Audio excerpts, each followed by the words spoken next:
8 situasi di mana kamu lebih baik tetap diam. Pernahkah kamu mengatakan sesuatu yang buruk, lalu kemudian menyesal dan berharap semoga kamu bisa menarik ucapanmu kembali? Nah, bisa dikatakan bahwa kita semua pasti pernah mengalami kejadian tersebut. Ya, berani membuka mulut dan mengemukakan pendapat, serta isi pikiranmu merupakan hal yang baik. Tetapi, ada situasi di mana tetap diam adalah pilihan yang lebih bijak. Dengan mengenali keadaan-keadaan apa saja di mana membungkam mulutmu merupakan keputusan yang terbaik untuk dilakukan, kamu dapat menghindari konflik yang tidak perlu, menunjukkan rasa hormat, dan mencegah dirimu dari rasa menyesal yang mungkin akan timbul. Jadi, berikut adalah 8 situasi di mana kamu lebih baik tetap diam. Nomor 1. Ketika kamu sedang emosi. Di saat kamu merasakan perasaan negatif seperti marah atau frustasi, maka ketahuilah kalau akan lebih baik jika kamu tetap diam. Ketika kita dibanjiri oleh emosi-emosi tersebut, kita cenderung menjadi lebih reaktif dan kurang rasional. Kita tidak lagi menyaring kata-kata kita, dan lebih mungkin untuk mengucapkan hal-hal yang akan kita sesali kemudian. Dengan menjadi tetap diam, kamu mencegah dirimu dari membuat pernyataan yang tidak bisa kamu tarik kembali. Setelah kata-kata yang pedas dilontarkan, permintaan maaf tidak dapat sepenuhnya menghapus rasa sakit hati yang muncul akibat ucapan kasar tersebut. Sikap tetap diam membantumu untuk melindungi hubunganmu selama masa-masa sulit. Melakukan itu memberikanmu ruang untuk memproses emosimu sebelum kamu mengungkapkannya. Dengan membungkam mulutmu, kamu menghindari memperburuk situasi atau menyebabkan luka yang dalam di hati seseorang. Biarkan puncak emosimu berlalu, dan jangan berbicara atau bereaksi secara impulsif. Nomor 2. Ketika kamu kurang mengetahui sesuatu. Dikala kamu kurang pengetahuan tentang suatu topik atau subjek, maka akan lebih bijaksana jika kamu tetap diam.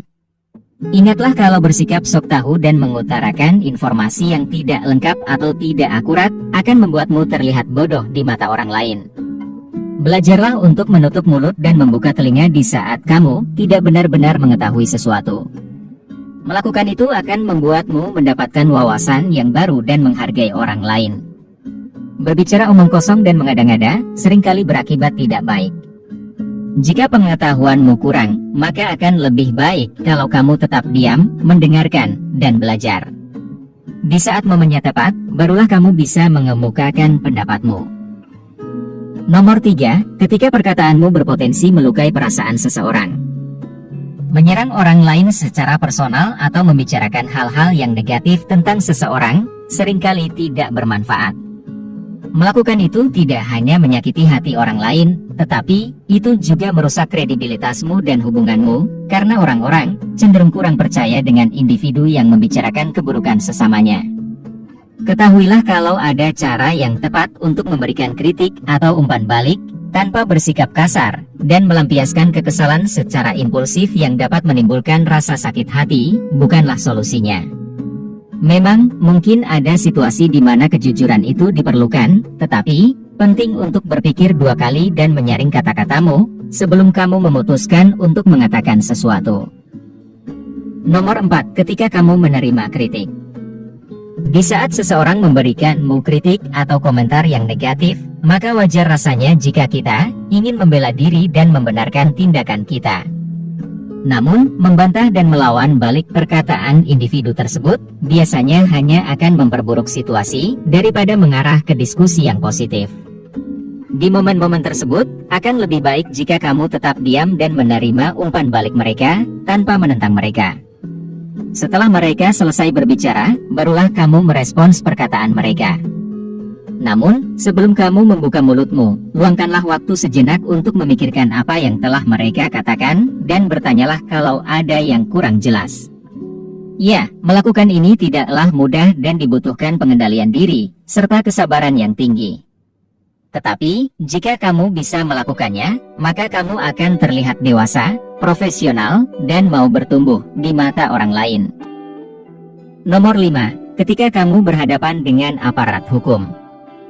Ketika kamu berurusan dengan aparat hukum, maka membungkam mulutmu merupakan hal yang bijak untuk dilakukan. Apapun yang kamu katakan bisa digunakan kembali untuk melawanmu, bahkan jika kamu tidak bersalah sekalipun. Otoritas penegak hukum bisa melebih-lebihkan perkataan yang keluar dari mulutmu untuk mencari-cari kesalahanmu dan membuatmu bersalah. Dengan menjadi tetap diam, kamu mencegah dirimu dari menyalahkan diri sendiri atau orang lain secara tidak sengaja. Jadi, jangan merasa kalau kamu harus memberikan penjelasan ketika berhadapan dengan mereka. Sampai kamu berkonsultasi dengan seorang pengacara, kamu tidak akan kehilangan apapun dengan menjadi tetap diam. Nomor 6. Ketika pendapatmu tidak relevan.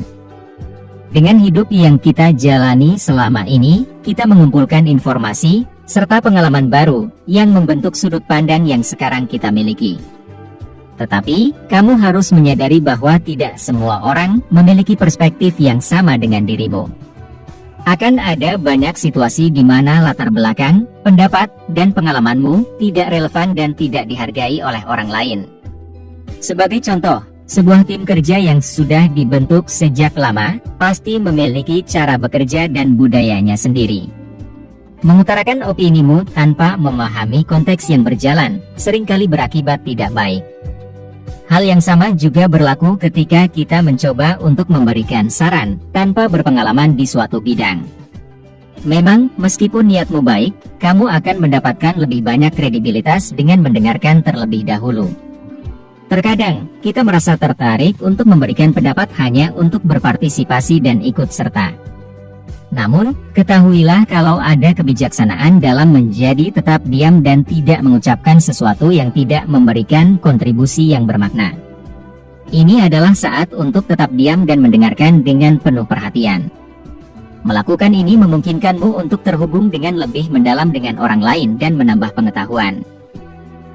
Nomor 7. Ketika kamu menjaga sebuah rahasia.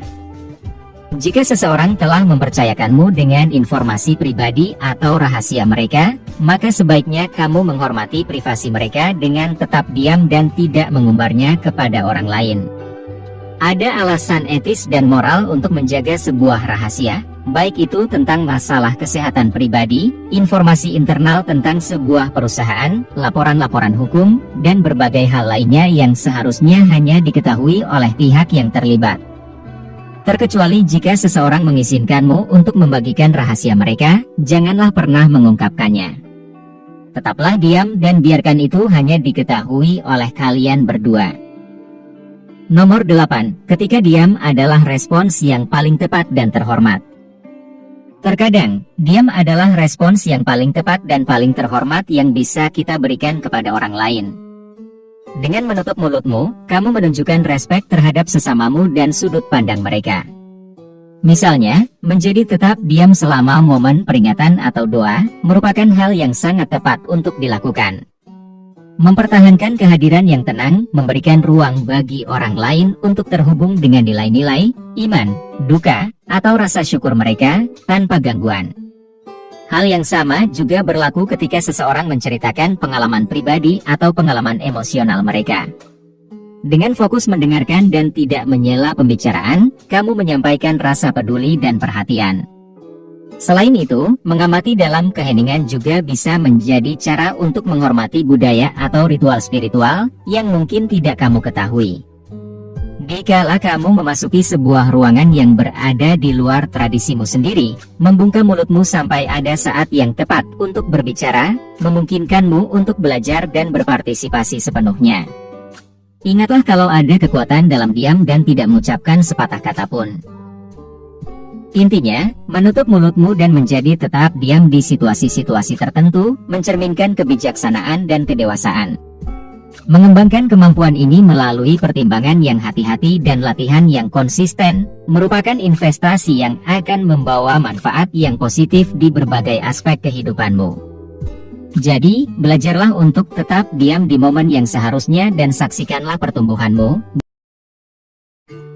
Jika kamu menikmati konten seperti ini, tekan tombol suka dan bagikan dengan teman-temanmu agar kami dapat terus membuat video seperti ini. Untuk lebih banyak video seperti demikian, tekan tombol subscribe dan ingat untuk mengaktifkan tombol pemberitahuan postingan. Pastikan juga untuk menonton video kami yang lainnya. Terima kasih telah menonton.